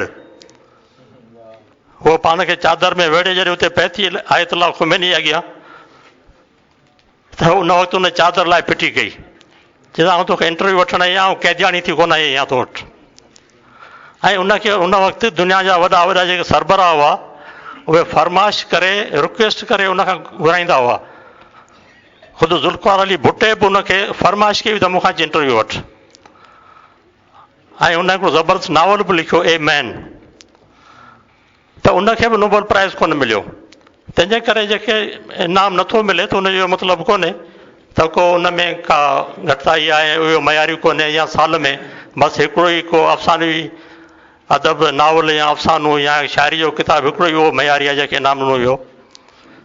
बहरहाल जजनि जी राय आहे, उन्हनि जे लाइ एतिराम हुजणु खपे ऐं इहा हिकिड़ी सुठी रवायत बि आहे, हिनखे जारी रहणु खपे। बाक़ी डॉक्टर अब्दुल गफ़ूर जी हिन ॻाल्हि सां आउं मुतफ़िक़ कोन आहियां, या इहो फ़ैसिलो ख़बर न आहे त कहिड़े दौर में थियल आहे त जेको सिंधी लैंग्वेज अथॉरिटी सां में जेको मुलाज़िम हुजे ऐं उहो कहिड़ो बि आलीशान कमु करे त उनखे इनाम न ॾियणु खपे। ऐं ख़ासि तौर ते सिंधी लैंग्वेज अथॉरिटी त आई सिंधी ॿोलीअ ते तहक़ीक़ जे लाइ ऐं उन वाद विज जे लाइ कमु करण जो अदारो आहे। ऐं उन सिलसिले में जेकॾहिं को सिंधी ॿोलीअ ते, लिसानियात ते को रिसर्च करे थो ऐं सुठो किताबु लिखे थो त मुंहिंजे ख़्याल में उनखे स्पेशल प्राइज़ ॾियणु खपे।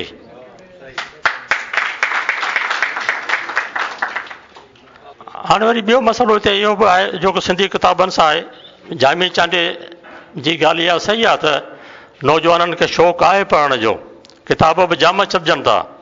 तव्हां काविश में जेको शो बिज़नेस वारो सुफ़ो आहे उन में रोज़ानो हिकिड़े किताब ते इहो तारीफ़ ॾिनो वेंदो आहे, उनजो टाइटल कवर ऐं तारीफ़ उनजो ॾींदा आहिनि।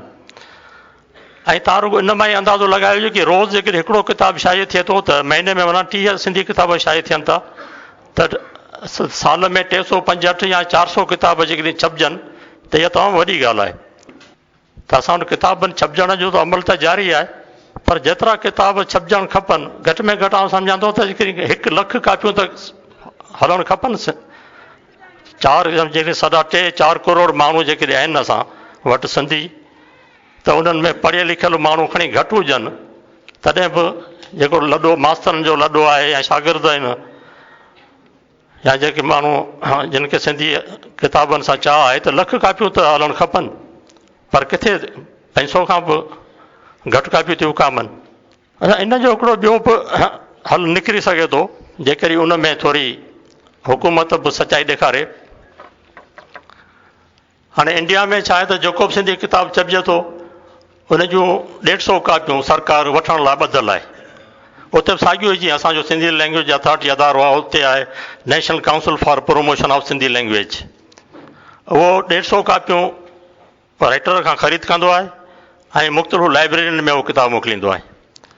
असां वटि जेकॾहिं सिंधी जो तइलीम खातो इहे सिंधी किताब जूं 300-400 या 500 कापियूं ख़रीद करे सघे थो, छो त एतिरा कॉलेज आहिनि, कॉलेजनि जो तइदादु जेको आहे सो चङो ख़ासो आहे सिंध में।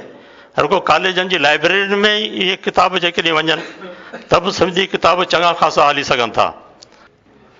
हाणे इहो हर साल ईअं थिए थो, बाक़ाइदे चङी ख़ासी रक़म जेका आहे सा कॉलेजनि जी लाइब्रेरियुनि में किताबनि जी ख़रीदारी जे लाइ रखी वञे थी, ऐं उहे पैसा जेके आहिनि सो सभु ईअं ज़ाया थी था वञनि, माण्हुनि जे खिसनि में था वञनि ऐं किताब ख़रीद थियनि ई कोन था। न त इहे असांजा सिंधी किताब जेके छपिजनि था, जंहिंजे लाइ मूं चयो पियो त 500 खां वधीक कापियूं कोन थियूं हलनि, त इहे 500 ई कापियूं त गवर्नमेंट पाण हलाए सघे थी, ख़रीद करे सघे थी। ऐं मूं सोचियो जेकॾहिं हिते अकबर अचे हा त हुनखे चवां त हिन वक़्तु तइलीम खाते जो सेक्रेटरी चङो माण्हू आयो आहे, हुन सां गॾु वेही मीटिंग करे जेकॾहिं इहो हिकिड़ो फ़ैसिलो करायो वञे त ॾाढो हिकिड़ो भलो कमु थी पए।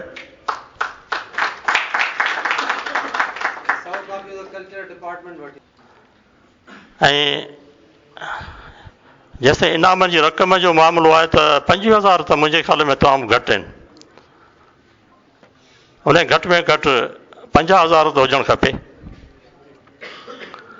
ऐं हीउ जेको हिननि वरी शुरू कयो आहे शाह अब्दुल लतीफ़ भट्ट जी उर्स जे मौक़े ते बि हाणे लाइफ अचीवमेंट अवॉर्ड बि ॾियणु शुरू कयो अथनि, ऐं हिन दफ़े अब्दुल कादिर जोणे खे इनाम मिलियो, या तारीख़ जे शोबे में डॉक्टर ग़ुलाम अहमद लाखे खे इनाम मिलियो, त इहा बि हिकिड़ी सुठी रवायत आहे।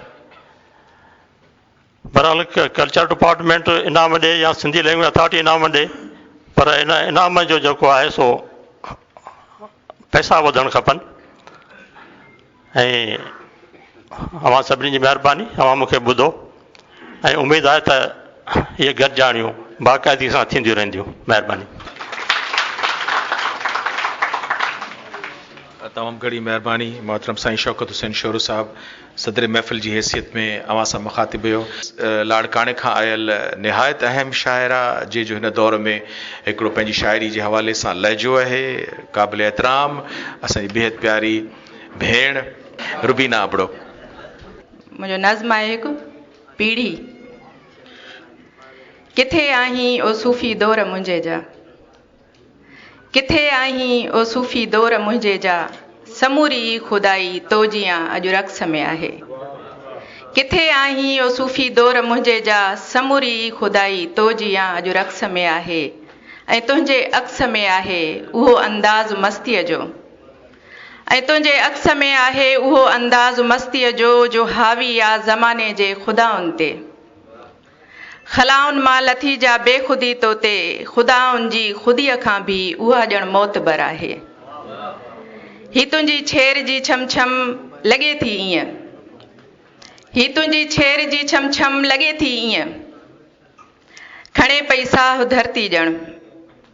समूरी उस जा पहिरियल लटा लाहे, लॻे थो सिज सरमद जीअं उघाड़ो थी करे थो रक़्स मुंदर ते। समूरी उस जा पहिरियल लटा लाहे, लॻे थो सिज सरमद जीअं उघाड़ो थी करे थो रक़्स मुंदर ते। अक़ीदनि खां बग़ावत जा ही जेकी सिलसिला आहिनि, अक़ीदत खां बग़ावत जा ही जेकी सिलसिला आहिनि, सलामी सभु अची थियनि था संदे दर ते। सलामी सभु अची थियनि था संदे दर ते। सॼी सिंध में संदई छेर जा घुंघरू वॼनि था पिया, नचनि था पिया, जे कनि था पैरवी तुंहिंजी, मगर तुंहिंजी मसनद ते छॾी जा पीढ़ी हुई जातो, मगर तुंहिंजी मसनद ते छॾी पीढ़ी हुई जातो। उन्हीअ जा ढंग ई ॿिया आहिनि, समूरा रंग ई ॿिया आहिनि, समूरा रंग ई ॿिया आहिनि। ॿियो मां तव्हांखे हिकिड़ो गीत ॿुधाईंदसि। चूड़ीगर ओ चूड़ीगर ओ चूड़ीगर ही चूड़ियूं मूंखे ठाहे ॾे। ओ चूड़ीगर ओ चूड़ीगर ही चूड़ियूं मूंखे ठाहे ॾे ऐं चाह मंझारा चाहे ॾे। हिकु चूड़ी तुंहिंजे नाले जी, ॿी चूड़ी जीअ झुड़ाले जी, टी चूड़ी। हिकु चूड़ी तुंहिंजे नाले जी, ॿी चूड़ी जीअ झुड़ाले जी, टी चूड़ी जीअ झुड़ाले जी। हिकु चूड़ी तुंहिंजे नाले जी, ॿी चूड़ी नीह निराले जी, टी चूड़ी जीअ झुड़ाले जी। जीअं हर चूड़ीअ जो रंग अलॻि, तीअं तोसां मुंहिंजो संग अलॻि। ओ चूड़ीगर ओ चूड़ीगर ही चूड़ियूं मूंखे ठाहे ॾे ऐं चाह मंझारा चाहे ॾे। हिकु चूड़ी तोखे चाहण जी, ॿी चूड़ी तोखे पाइण जी। हिकु चूड़ी तोखे चाहण जी, ॿी चूड़ी तोखे पाइण जी, टी चूड़ी नीह निभाइण जी। जीअं हर चूड़ीअ जी जोड़ अलॻि, तीअं इश्क जो हर को मोड़ अलॻि। जीअं हर चूड़ीअ जो जोड़ अलॻि, तीअं इश्क जो हर को मोड़ अलॻि। ओ चूड़ीगर ही चूड़ियूं मूंखे ठाहे ॾे ऐं चाह मंझारा चाहे ॾे। हिकु चूड़ी तोखां दूरीअ जी, ॿी चूड़ी आस अधूरीअ जी, टी चूड़ी यादि अंगूरीअ जी। हिकु चूड़ी तोखां दूरीअ जी, ॿी चूड़ी आस अधूरीअ जी, टी चूड़ी यादि अंगूरीअ जी। जीअं हर चूड़ीअ जो साज़ अलॻि, तीअं तुंहिंजो हर अंदाज़ अलॻि। जीअं हर चूड़ीअ जो साज़ अलॻि, तीअं तुंहिंजो हर अंदाज़ अलॻि। ओ चूड़ीगर ही चूड़ियूं मूंखे ठाहे ॾे ऐं चाह मंझारा चाहे ॾे। हिकु चूड़ी गेड़ू रक़्स करे, ॿी चूड़ी अजरक रंग भरे। हिकु चूड़ी गेड़ू रक़्स करे, ॿी चूड़ी अजरक रंग भरे, टी चूड़ी सर में गुल तरे। जीअं हर चूड़ीअ जी सूंह अलॻि, तीअं तोसां आहे विरूं अलॻि। ओ चूड़ीगर ही चूड़ियूं मूंखे ठाहे ॾे ऐं चाह मंझारा चाहे ॾे। महिरबानी।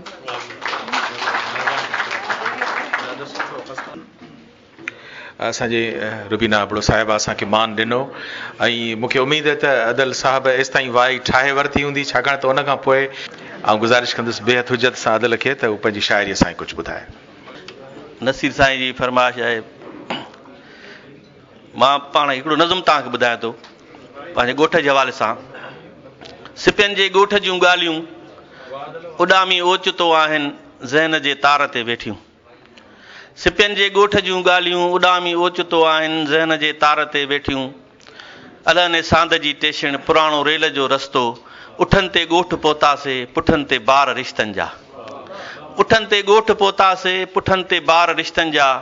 अंबनि जे बाग़ में ॻेरा, हवा में झूमंदड़ टालियूं, सिपियुनि जे ॻोठ जूं ॻाल्हियूं।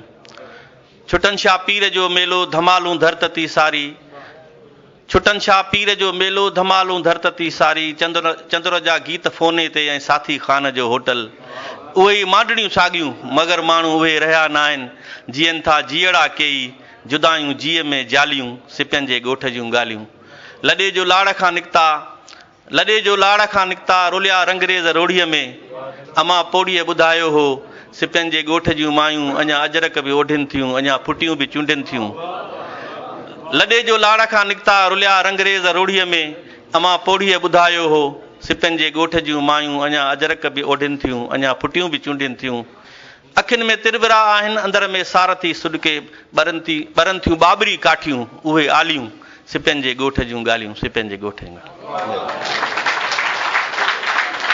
ऐं गुज़ारिश कंदुसि पंहिंजे मज़हर हुसैन खे त पाण अचनि। इहे हिकिड़ो ख़ानदान आहे जंहिंजी मौसीक़ी जूं ख़िदमतूं आहिनि। मज़हर त मज़हर आहे, या मज़हरुल अजाइब नादे अलीयुनि तव्हांखे भिटाईअ जो, या जेको हुनखे वणे उहो रंग अव्हांजी ख़िदमत पेश कंदो। उन खां पोइ अव्हांखे इनशा अल्लाह अला नसीर जूं हमेशह मोहबतूं, इनायतूं, महिरबानियूं।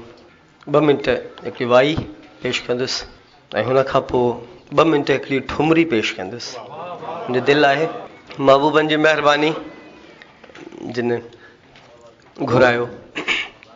हबीबन हे कार मंझूं महर सॾु कयो।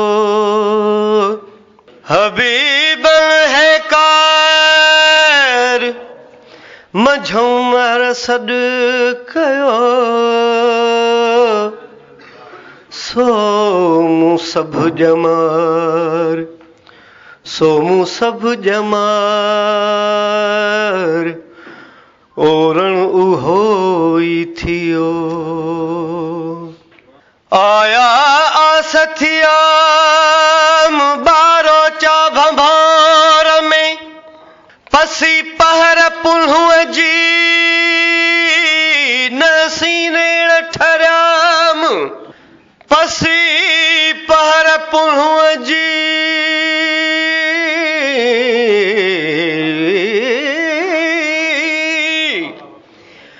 पसी पहर पुल्हुअ जी नसीने ठरियाम गूंदर विसरियाम गूंदर विसरियाम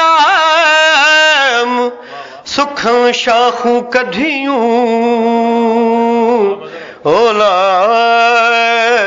ओ मियां जी लतीफ दोस्त पे ही दर आयो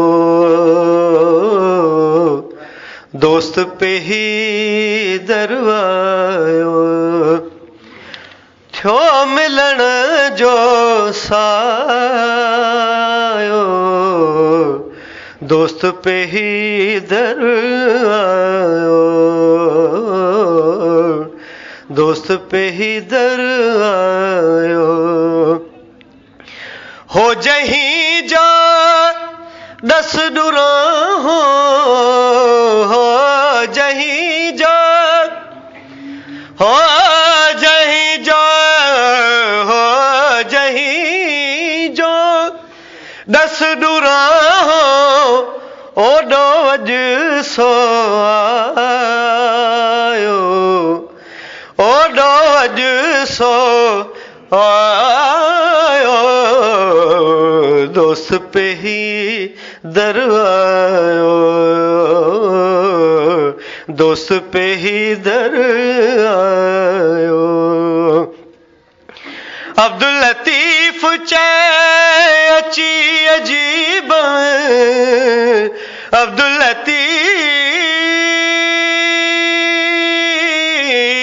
लतीफ लतीफ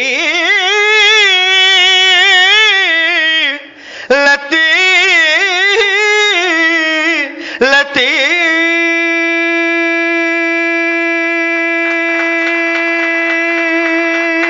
लतीफ अब्दुल लतीफ ची अजीब पाण फजुल फरमायो अल्लाह अल्लाह पाण फजुल फरमायो दोस्त पे ही दर आयो थियो मिलण जो सायो थियो मिलण जो सायो दोस्त पे ही दर आयो दोस्त पे ही दर आयो हिन वाईअ जो सवाब उस्ताद जुमन साहब खे हुजे क्रेडिट गोस टू हिम अल्लाह असां हींअर खां ई दुआगो आहियूं ठुमरी जेका थींदी आहे उहा कंहिं ख़ातून जी शिकायत थींदी आहे पंहिंजे महबूब सां मुड़ुस सां पंहिंजे दोस्त सां पंहिंजे मुर्शिद सां रहबर सां नसीर साईं चवनि था अज़ल सुमरे साहब सां इहा बि थी सघे थी हिन में निहायत ख़ूबसूरत सुरनि जी ॾेवट हूंदी आहे सुरनि जी नोक झोंक हूंदी आहे सुरनि जो जहिड़ो हूंदो आहे निहायत ख़ूबसूरत क़िस्म जो असां हिनखे जुगलबंदी बि चवंदा आहियूं भैरवी ठुमरी आहे सिंधी भैरवी ठुमरी भैरवियूं 4 आहिनि उन्हनि मां सिंधी भैरवी जो पंहिंजो मान मर्तबो आहे पकड़ जक जोरी शाम मोरी बईया इहो शाम साहब जेको आहे उहो मौक़ो महल नथो ॾिसे हथ मां अची वठे थो कराईअ मां हिनखे सम्झायोसि पकड़ जक जोरी शाम मोरी बईया शाम हूं तो निपट अनाड़ी रे मन त न ही मोरी सम्झई कोन थो हूं जमना जल भरन गई सखियन संग समझ में अचे पियो सभई ॿोली वारा हूं जमना जल भरन गई सखियन संग होरी के बीच मोरी मटकी फोड़ी जोरी मोरी बैया पकड़ जक जोरी। ज़ुबान जी भी तमाम घणी इन में तनाज़ात आहिनि, टंग ट्विस्टर्स आहिनि, झेड़ा आहिनि ऐं हिन में सुरनि जो बि झेड़ो आहे। इजाज़त भैरवी ठुमरी।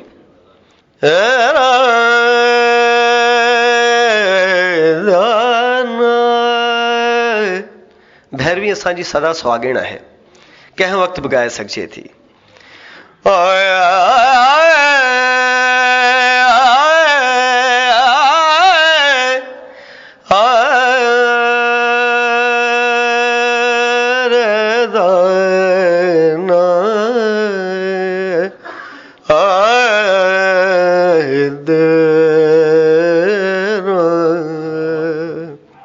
पकड़ जक जोरी शाम मोरी बैया पकड़ जक जोरी। शाम हूँ तो निपट अनाड़ी रे मनत नहीं मोरी बैया पकड़ जक जोरी। शाम मोरी बैया पकड़ जक जोरी। शाम मोरी बैया शाम हूँ तो निपट अनाड़ी रे मनत नहीं मोरी बैया पकड़ जक जोरी। शाम मोरी बैया पकड़ जोरी मोरी बैया पकड़ जक जोरी। जोरी बैया बैया मोरी जोरी। शाम मोरी पकड़ जक जोरी। हूँ जमना जल भरल सखियन संग। हूँ जमना जल भरल जमना जमना जमना जमना जल भरन। हूँ जमना जल भरन सैयन रंग। हूँ जमना जल भरन जमना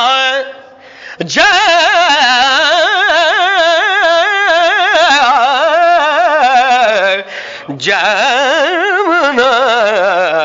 हूँ जमना जल भरल सखियन संग। हूँ जमना जल भरल सखियन।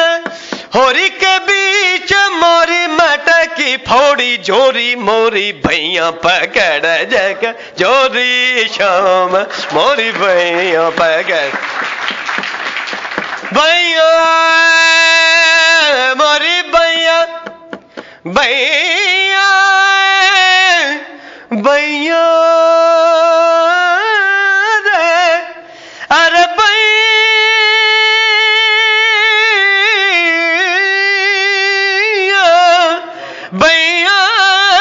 रे। हूँ जमना जल भरल जमल जल जमल जल जमल जल भरल सखियन संग। हूँ जमना जल भरल जमना। हूँ जमना जल भरल सखियन। हूँ जमना जल भरल सखियन। होरी के बीच मोरी मटकी फोड़ी जोरी मोरी भैया पकड़ जक जोरी। शाम हूँ तो निपट अनाड़ी रे मनत नहीं मोरी भैया पकड़ जक जोरी। पकड़ जक जोरी पकड़ जक जोरी।